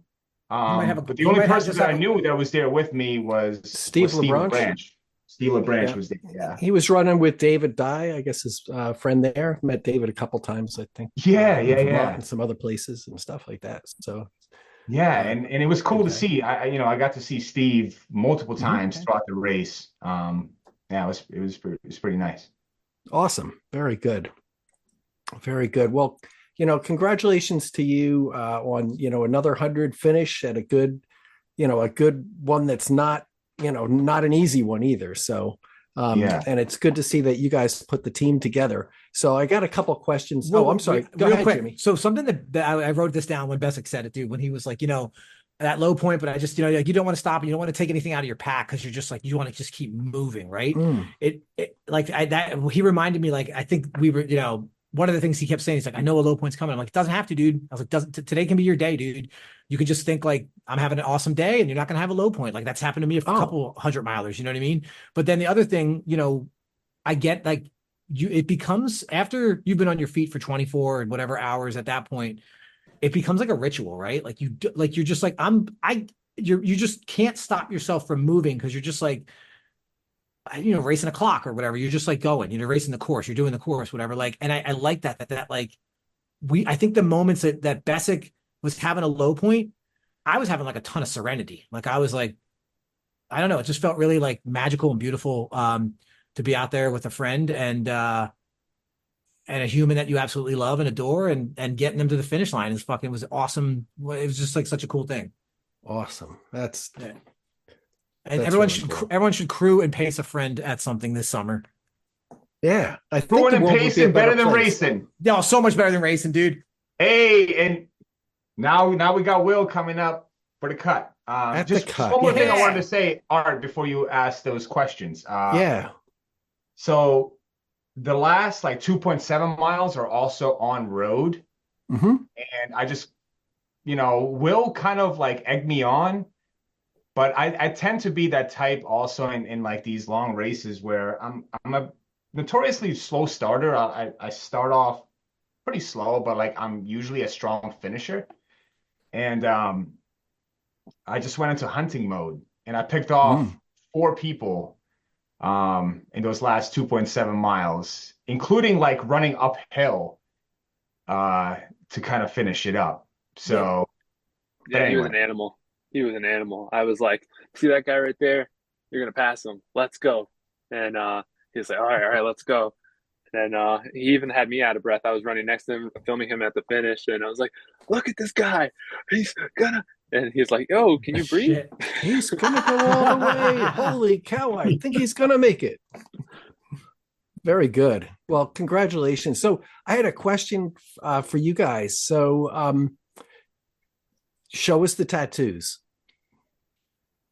and tell us about the tattoos. I see. So, you had Corey on. Corey did the race. Corey unfortunately had to drop out after mile 25 because he came into it with ankle issues. And he hurt his ankle again right around mile 8. And he has bigger fish to fry really for the rest of the year because he's going to go for the AT southbound FKT starting in September. So he ended up dropping out, but he knew a local tattoo artist in the area from Georgia that came to his Airbnb. And he was there with, we had a group chat going on with a couple of his friends, and he was like, how about we get some Cruel Jewel tattoos? So I told Jimmy, I was like, you want to go, to Corey's Airbnb, get some tats? And he's like, hell yeah, let's do it. So I got the Cruel Jewel logo. And yeah, Jimmy ended up getting, what was it, the Buddha wheel? Yeah, Buddhist wheel to represent, all the stages of life and rebirth and all the things that may or may not happen after we die. There you go. I got the Bessic is dope though. Check this out. Oh yeah. Oh wait, there you go. Yeah. Yep. Nice. On the calf. That's the picture I should have got. Very good. Fred's still looking down. Yeah. Nice. Yeah, and Corey ended up getting the dragon because like I said, the toughest part of that course is the dragon spine, and it was actually interesting. Right before Will took over pacing, the lady at the aid station gave me this pin. She attached it to my pack that symbolized like the dragon slayer, because I went through the whole dragon spine first solo and then with Jimmy on the way back. So that was pretty cool. Yeah. Awesome. Very good. So Will, how about you? Did you get a tattoo? Oh no, I was too indecisive. I was looking up ideas, and the guys were egging me on. But he was the only one who did not get one. So you were the designated, I don't know. What do you call that? The adult in the room. No. Well, I wanted one. I was like, I don't know what to get though, and I probably spent like 3 hours trying to figure out an idea. And then I was like, no, I'll get one another time. Yeah, I have one scheduled for next week. Now, Celeste, what are you getting? If I finish the cut. Oh, gotcha. I am pleased to say that we do have temporary tattoos for the cut this year. For the cut 112. It's true. We have I got like on a shopping spree with them. So I got a whole shit ton of them. So everybody will be getting those in their start bag there. So we have Jimmy, send me a picture of that, please. of the buckle. I'll text it to you right now. Yeah. I kind of want to get the state behind it though, instead of the mountains. Yeah. Okay. Like the state with the blue down it. Yeah. Yep. We have those as tattoos. We have like the profile of the course. I have Cultra Crew, and then I have a special tattoo that you're probably not going to wear this during the event because you're going to get these right at the start. But wait, is it like our faces or something? What did you say? No, it says Crew. Yeah. It says I will be so sad when this is over. So you'll be able to get a tattoo like that and look at it during your next run and be able to get it all done. I'm gonna man, I don't have a strap. I was gonna wear the buckle while I'm crewing Will before I start pacing, but I don't have like an actual belt strap. You want to hear? Yeah. I don't know where any of my other buckles. The only other buckle I know where it is the cut in the Western States one. I have like a bunch of Bighorn and San Diego. I don't know where any of them are. Oh well. If anybody sees those, can you mail them to me? Oh, that's funny. I might have brought him to Goodwill one day, being like, I'm done with this shit. So no, they're in a box somewhere. I was going through right now. So people who are listening to this, if by some miracle of God, once again, this actually comes out before the cut starts next Friday, then people will be able to hear this. But I've been working just a lot to get the final details put together for the cut, and I just want to take a minute or two just to tell you guys about a couple things. I want to thank the sponsors of the Cut 112, Ragged Cuts. Stefan, I kind of like, in my perfect ADD manner, kind of left shit to the last minute, and he's kind of coming through. So I appreciate that. He's just finishing up, some of the awards and things like that. Bill Odendahl, Scott Johnson, Nicole Carey, Albert Star Galactica, Robert Jason Jeffers, powered by Pop Tarts, Steep Endurance, Celeste Fong, Sherry Bilby, Michael Lopresti, and the Connecticut, the CT Trail Mixers, West Rock Ramblers, Bill Gibbs in a huge way, JJ Duran, Meridian Industrial Group, Ross Bilak, who is actually getting ready to start his double cut, his reverse cut. Yeah. Yep, tomorrow. And the Schnipsit Striders. So I wanted to thank them a lot, and thank everybody who is going to be volunteering there. Scott and Sarah Slater, and Sherry Bilby, and Kurt, and a lot of the people that I just mentioned, who are all going to kind of, the community kind of comes together, and this thing happens. So ideally, it's going to be less and less of my involvement, and the thing is just going to kind of run itself. That's kind of what we're shooting for. And we'll see how that works out for this weekend. But I also had one other thing, is that as I was going through this, I was sitting there trying to figure shit out, and I was talking to CultraBot, and pulled up the whole application process and started reading some of the things that people wrote down, because I ask everybody, like, tell me some crazy shit that you've done that makes me know that you're going to be okay if you try this, and we got some interesting answers. So I've asked CultraBot to actually read them tonight. So if you wouldn't mind, we're going to indulge him here. Hi, it's me, CultraBot. As part of the entry process for the Cut 112, we asked for a few details, and this is what we were told. Qualified experience. Spartan Killington Ultra. You're kidding, right? 3 times Manitou's Revenge, hiking NH48, close to finishing NE67, plus maybe first 60-year-old to try the cut.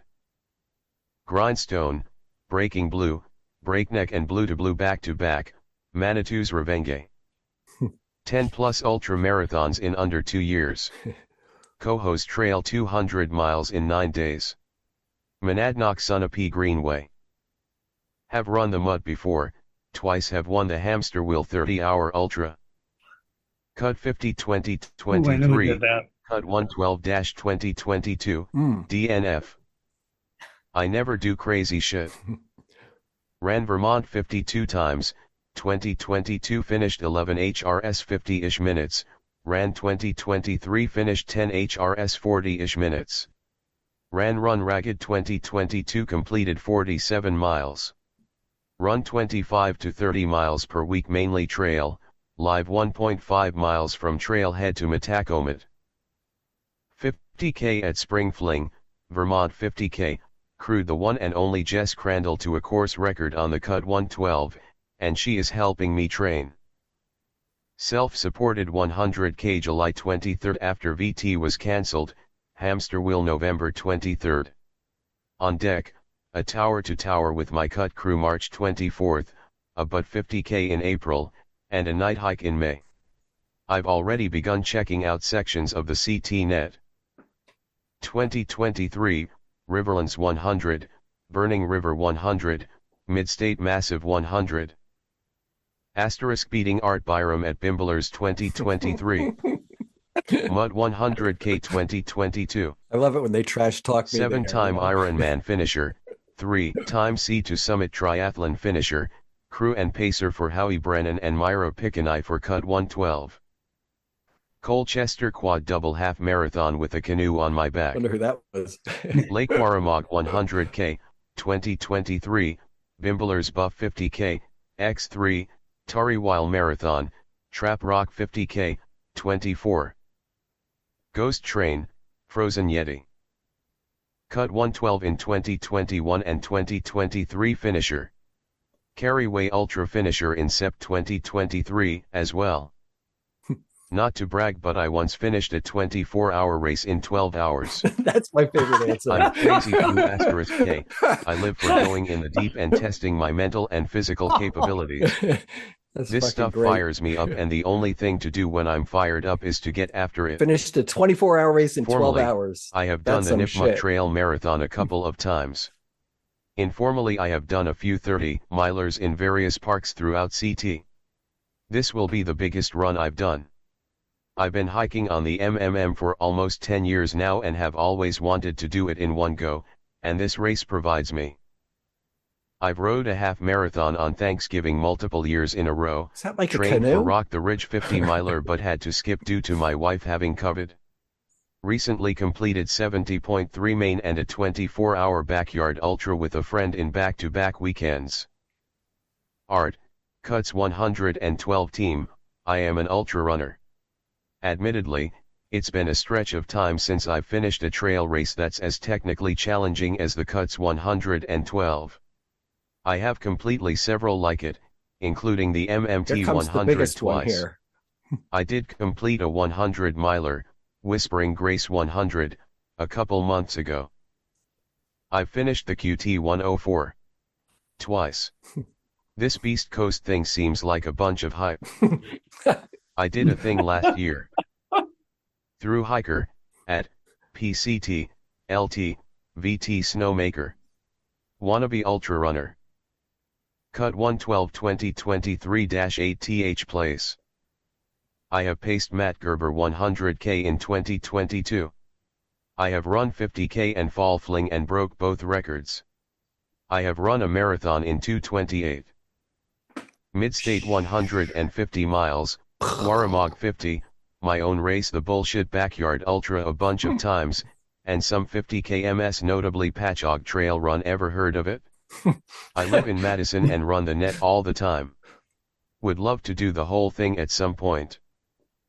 Military Seer Challenge, Spartan Ultra Beasts, Goric Challenges, Boston Marathon, Bear MT 50K.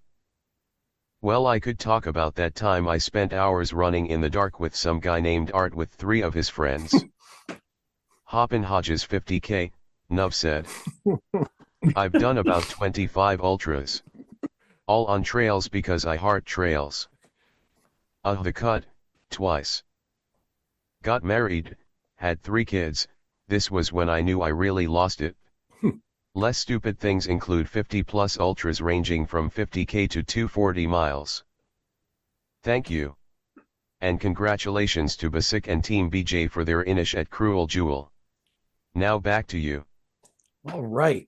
Well, thank you, CultraBot. And, just reading that or here, looking at that list of answers, it just, made me kind of wonder about the group of people that are going to be going after it in Connecticut, because it's it's really quite a group when you kind of hear all that stuff that that they've all done. So I'm looking forward to seeing everybody get after it, starting on Friday, where they're going to start at the Connecticut border and run all the way to Guilford, 112 miles. So, and I'll be there I'll be there to crew the people volunteering. I like that. Nice. Yeah, I'm gonna bring some. I'm gonna bring some LaCroix. I'll get, what is everyone like? Pamplemousse, hibiscus. What's everyone into? I'm gonna love both. You know what? Fuck it. I'll Passion both. fruit. Let's go. Let's Gotta go. be key lime. Key lime is Passion dang fruit. too. Let's go, fam. Let's go. That is.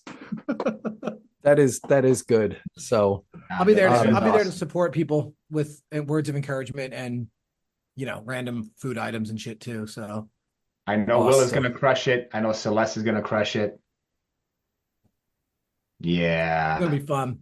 Yeah. it's gonna be I can't wait, guys. I can't wait to hang out in a parking lot of a colonoscopy place for like a couple hours, like waiting for people to run through while we fucking put food in their faces. Like I literally cannot fucking wait for this. Friday afternoon's gonna be fucking lit. Come up to fucking Plainville and party with us. that's right. And if you missed that one, you can also meet us in front of the liquor store at midnight on Saturday. The liquor store at midnight. And we'll all just sit there in lawn chairs and sit there in lawn chairs, sleep in our cars and hang out. And then the cops come up and do paperwork and usually don't even look at us, which is kind of disappointing. Like you expect them to come up and say, "Hey, what are you doing?" And it's like, but instead they kind of look at me and say, "Oh, you couldn't possibly be up to anything." Like they see someone like me wearing like the shortest shorts possible in like Crocs and like a t-shirt or like a fucking hooded sweatshirt 5 sizes too big, and they're like, "We're not fucking with these weirdos. Like we're not fucking with these." It's an anorexic lumberjack convention. Exactly. So I'm sure, So, oh my gosh. So I'm excited to have this all go down again. So Celeste, how you feeling? I am. Yeah. I've had a lung infection or I think that's what it is. If you can't hear my voice. Oh wow. I haven't had a voice we'll see. I mean, I'll have fun with idiots. Okay. Yeah. Selfishly, I want Tyler and Mark to be exhausted and Ross, all 3 of them, to be so tired they do my pace. So I have company. Well, but that's not going to happen. I think there's going to be a lot of company around your pace. We'll see. Yeah, I'll see everybody at dawn at the super liquor store. Nice. Like, yeah. Very good. Yeah. So Will, how are you feeling about it all? Feeling pretty good. I have a great crew. I have Bessic, and I also have the Chosen One. Both of them are coming to support me, so I'm in good hands. And I think as long as I can stay awake, I'll have to take a 5-hour energy, maybe the extra version, and make it happen. Double down. Gosh, yeah. I probably won't see you because you'll be gone by the time I get there. But I haven't had one of those things for like 10 years, and Will gave me one. I think it was like great. Did you give me the extra or did I take a regular? Just a tip. No, I think it was regular. What are you talking about? I mean, I took the whole thing. Let's go. Chattahoochee. Oh man. We had this kind of energy was good. We were like legit, like we were having so much fun at one of the aid stations at the turnaround. Me and Will were like heckling people and nobody cared. Like it was great. We were just like, nice fucking How about the Airbnb too, man? We had an awesome Airbnb. Oh, the Airbnb was insanely. It was a log cabin on the side of a cliff, basically. That's epic. It wasn't haunted or anything, right? Like no, it's like 2 years old. Like this thing's like brand fucking new, dude. The Stone all these Cat rich people. one. So Blue Ridge is like a bunch of, I think, rich people from Florida like have vacation homes up there, and they've just built insane houses up the side of mountains and shit. Like Corey's was on the top of a mountain, and we had to go buy like 40 other dope mansions to get to that. And I was like, this is insane. Like I got to get some of that Merrill money. Let's go. Beverly Hills. Excellent. Oh my gosh. That sounds really good. Will, you're gonna do awesome, dude, at the cut. Yeah, I appreciate it. Celeste, you too. My goal is to live. That's it. I just want to finish so I get the damn tattoo. That's it. I think what? The buckle. Oh yeah, and the buckle. Bessic, wait, you have 2 finishes at the cut or 1? 1. Just the 1. Art's got 2 or 3, 4. How many you have? 2. 2. I have 1. That's 4. You're getting the best advice tonight, Will. And this is it. My cut had a lot of suffering that you two won't have to deal with, hopefully. But it took me like 29 hours through the last 50 miles. It was crazy because I had no feet. Your feet looked pretty bad when you Your came feet in. were bad. What's end? Yeah. I had the opposite experience. I had 31 hours and 45 minutes of just pure joy. crackhead energy. Like I was keeping my crew awake. Celeste was trying to get them to stop eating my food early on too. I've gotten like 4 fist fights to protect your food. Oh my gosh. Well, it's definitely if anybody's listening to this and they'd like to help, I could use a couple people to I could use somebody over at Bluffhead to kind of own that place from beginning to end if they're up for that, or split it with somebody. That would be cool. And then I'll be at the finish line I think I'm going to be at that finish line for more than 24 hours. Ooh, yeah. Because if you think about it, there's some fast people this year, dude. There's a couple trying for sub 24s. Yeah, that's what I'm hearing. Like, it looks like the weather's going to be cool, Snow right? And Justin Kowski. Yeah. So they'll be doing that. Then on the other side, end, I have people telling me that their goal is within 3 seconds of the finish. Like, I mean, that's a goal. That's just being realistic. All right, rent a camper for one night to just stay at Chittenden, dude. Yeah. I thought of that. I tried to buy a car. I've been looking at buying a minivan that I'm gonna do like a no build camper in. So I've been shaggin' wagon, dude, for your retirement. Pretty much. Yeah. A lot of cars you can actually. So my model of my car is the only one they make that doesn't have you can buy a blow up mattress for it. But my one is the only one. What, the Range Rover? What? The Range Rover? I got the little Range Rover, yeah, but most of them you can get Range Rover mattresses. Really? Yeah. I just raw dog it in the back of my CRV. I got a blow up dog. I get a sleeping bag and I'm on that hard thing and I'm out in fucking 12 minutes. Like, I don't sleep ever. We know this, but Jimmy, when you get old, you can't do that because you'll wake up and all of a sudden your arm won't work for half a day. You got to stretch. You start stretching, Art Byram. You want to have a successful run into your 60s, you start stretching. I got it. Fred, you stretch, right, Fred? Oh, yeah, all the time. Fuck yeah. Stretching right now. I'm not looking at you. Fred's a boss, dude. That's what I'm saying. Fred is a boss on stretching. Oh my God.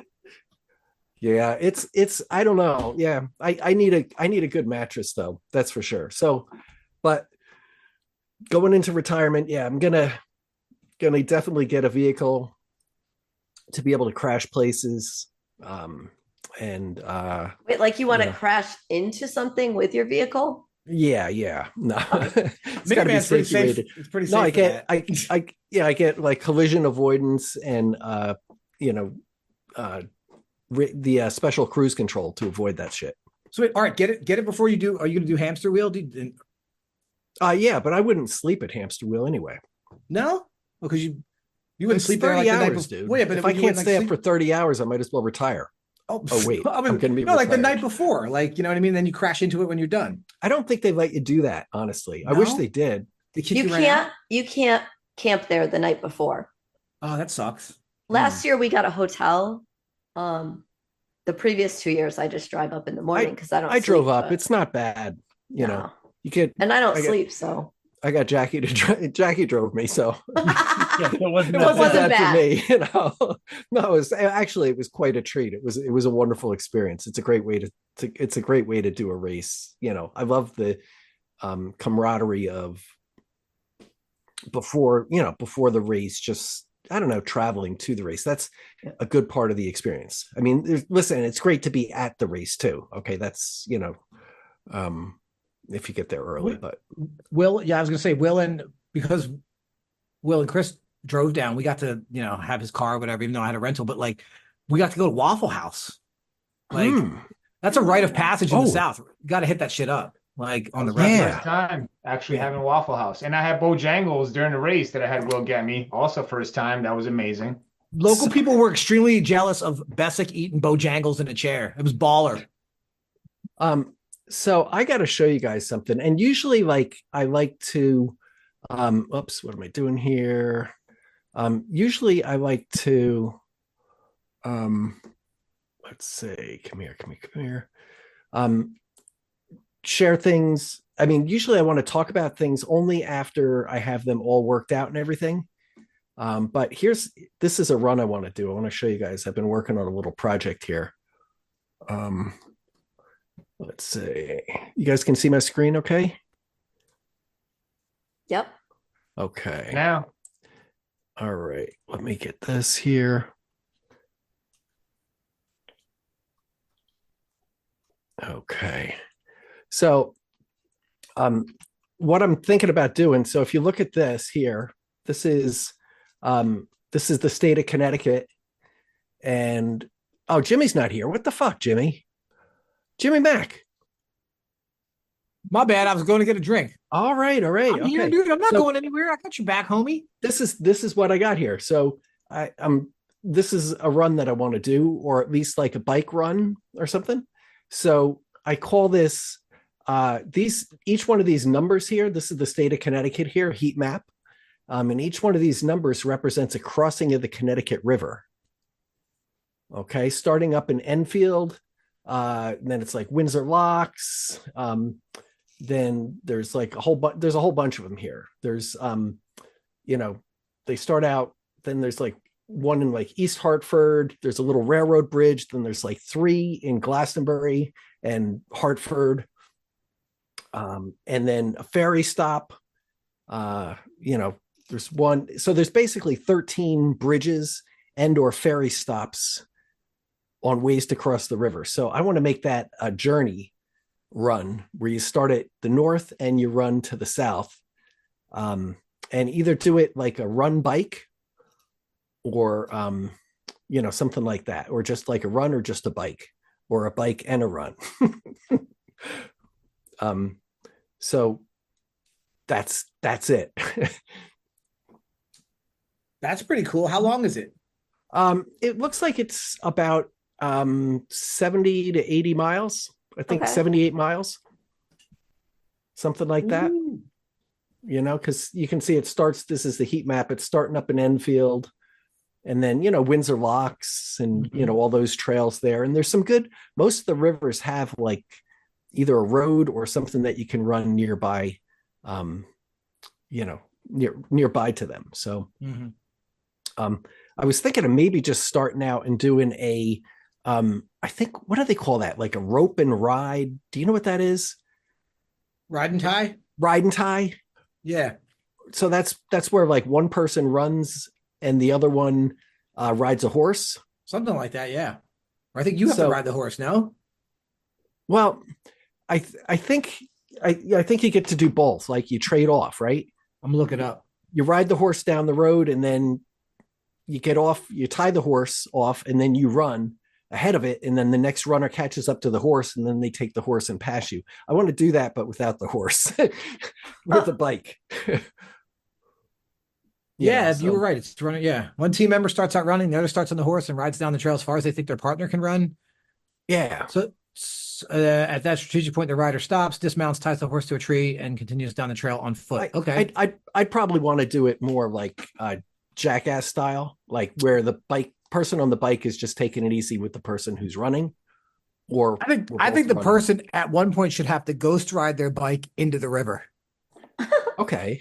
Just straight up hop off that shit, let it fucking ride right down into the river. You have to choose at least 2 bridges to jump off of during the day. It's completely up to you which ones. And you can't tell the other person when, and they have to jump in and save you. I'm into that shit. That sounds good. So I thought it was just a different spin. So, but it looked like it would be a fun thing, So this is my little map there. That's dope, dude. But so it could be cool. Dumb. Was that on? Did you put that on official Kone letter? I did. What the hell was that? It actually says. Look at this though. Here's the best part. It says Kone internal. It says like it's classified documents. I'm showing you guys. Byram's wasted time at work. I love it, dude. I love it. Don't work too hard. That's great. It's not for sharing. So good. It's confidential. You see Byram's memo? Yeah. Awesome.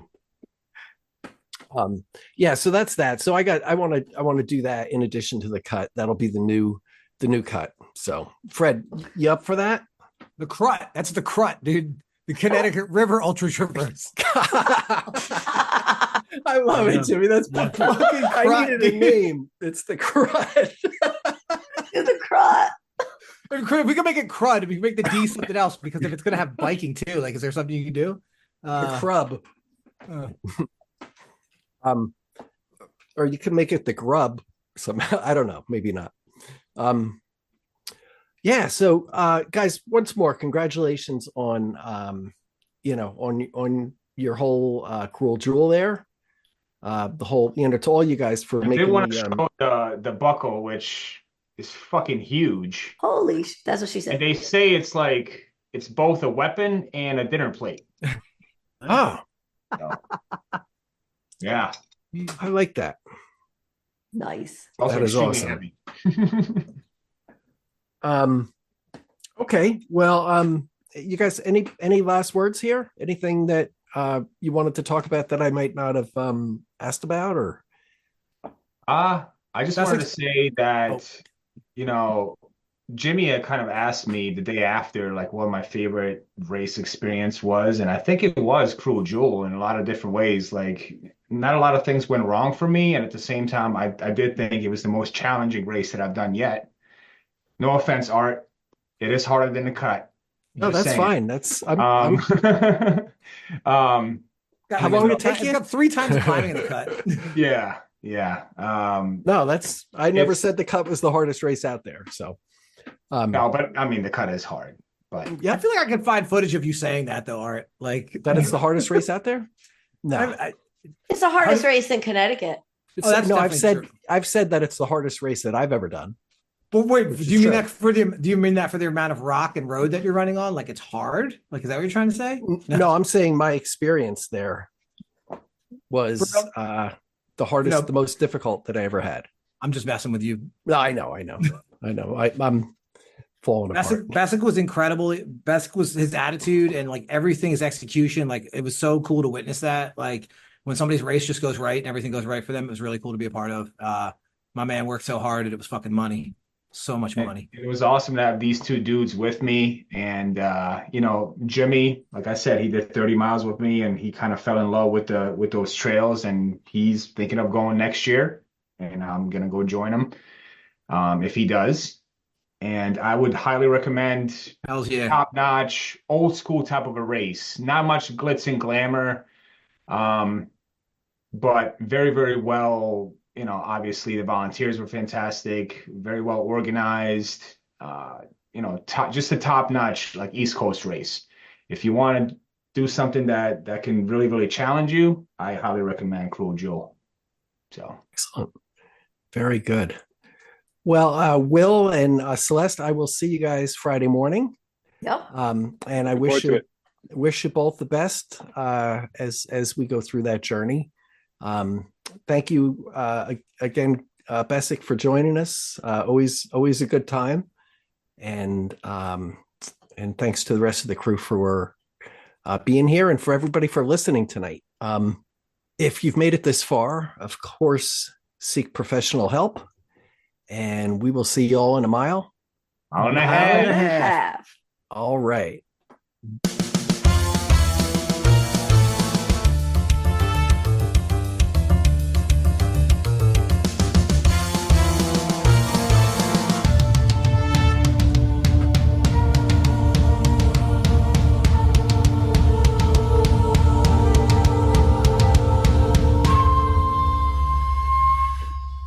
All right. So this is the time on the episode where we ask the Magic 8 Ball the question.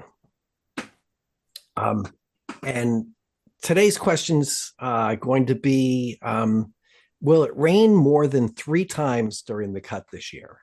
Oh, God. Let's see. And the answer is yes, definitely.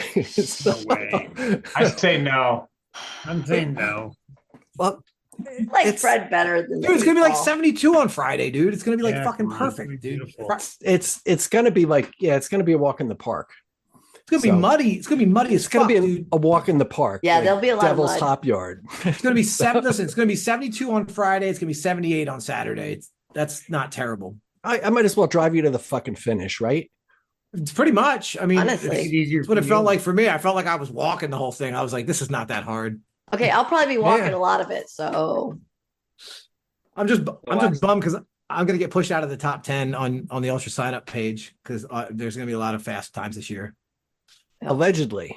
No, I mean, yeah, you show up and blow up, or It's gotta still happen. So you could pick your spots. Well, if people are listening to this after part, just walk the parts you're supposed to walk and run the parts you're supposed to run, and you're gonna have a great day. All right. I don't think you can argue with that, right? Eat, drink, poop, and pee, and you're gonna just keep moving. Yeah. Eat, drink, poop, and pee. The 4 essentials. Okay. I mean, that's literally it. It's literally it. Just move on down that. Follow those blue blazes. That's right. Oh my gosh. But don't end up in Middletown. You do go through Middletown. Don't end up on the other side of Middletown. Yeah, like if you don't end up on River Road. Yeah, if you miss the turn. Once you leave Middletown, don't go back into Middletown. Okay, fair enough. Yeah. You can't go back. Although that section, there's some really pretty parts on that section. Oh, I love it. Bear Hill over there, like River Road, Bear Hill. How many more miles would it be to work in and out and back on that? Would that be the cut 138 or something? I believe all of Mattabesa is about 64 miles, something like that. Yeah, the Mattabesa is 60 miles. One. It is longer than the Metacommon, right? So both of those together, they're about the same. It's all fiction. It's all fiction because they all are being reworked all the time. There's new parts of the cut. Yeah. The course this year is going to be different than last year. Well, yeah, there's a reroute up on top of Chauncey, right? Well, there's that was there last year. It was like that last year too. Was that near Roger Orchards? Going into because that quarry is like encroaching onto the trail. Yes. Oh, wait, that one early in the race, the quarry. Chauncey Peak. On top of Chauncey. Oh, right. Okay. That's right. Yeah, so I think that's a permanent. It's never going to go back. It's a permanent reroute, which sucks. And they own that whole mountain. They're just gonna take the top off that mountain. Eventually, yeah. Connecticut might as well just be West Virginia. I mean, we're just West Virginia in the 1930s, right? Isn't that what they did? Just truck those fucking mountains right down the hill. This is pretty like the mate one. We gotta. I might go buy some stock there and enact change from the inside. From Tilcon or something. That sounds like a slow. That sounds like a really slow con right there. Like, yeah. I don't know, but it is. Yeah, that's a threat. It is a threat to that. I mean, saw that happening because it used to be that you'd come up to the top of the mountain and you look down on Happy Valley there. That park is in deep shit right now, to be honest with you. And first I'm going to tell a stupid joke because I can't help myself. But like the first of all, you got fucking. There's got to be like toxic waste there because even the rocks are growing eyeballs. So there's that. But then in addition to that, I think that DEEP is planning on maybe paving part of the trail there, right? There was a rumor. So heard that. Yeah, next to the reservoir, right? Right next to the reservoir, they were going to pave that beautiful section. Thank you. That is so pretty, and it's gorgeous. Keep the roots. That sounds like some deep shenanigans right there. That's some deep bullshit. It is deep bullshit. Yeah, deep pulls a lot of bullshit. Yeah, that's the truth. I mean, and they're I don't know. They're somebody that we should be on our side and working with us. And yeah, they're better than like Tilcon. So you got Tilcon on one side who's fucking eating all the rocks, and then they're crushing them up and then selling them to Deep, who's going to put them down and build a fucking paved bike path. So they're paving paradise and putting up a bike trail, which bike trails are nice, but it's not even long enough for a bike trail. Because it's like less than a mile, I think, the whole thing. I think they're supposed to connect it somewhere. It's supposed to be part of a longer trail, from what I understand. Unless you're going to go all the way back in between, because it's in between Lamentation and Chauncey is where that section is. And you can kind of go out for a while. I don't know where it goes. It probably goes out right behind my house. Yeah. So I don't know. That's something to talk about another time. But yeah, there's some concerns there in that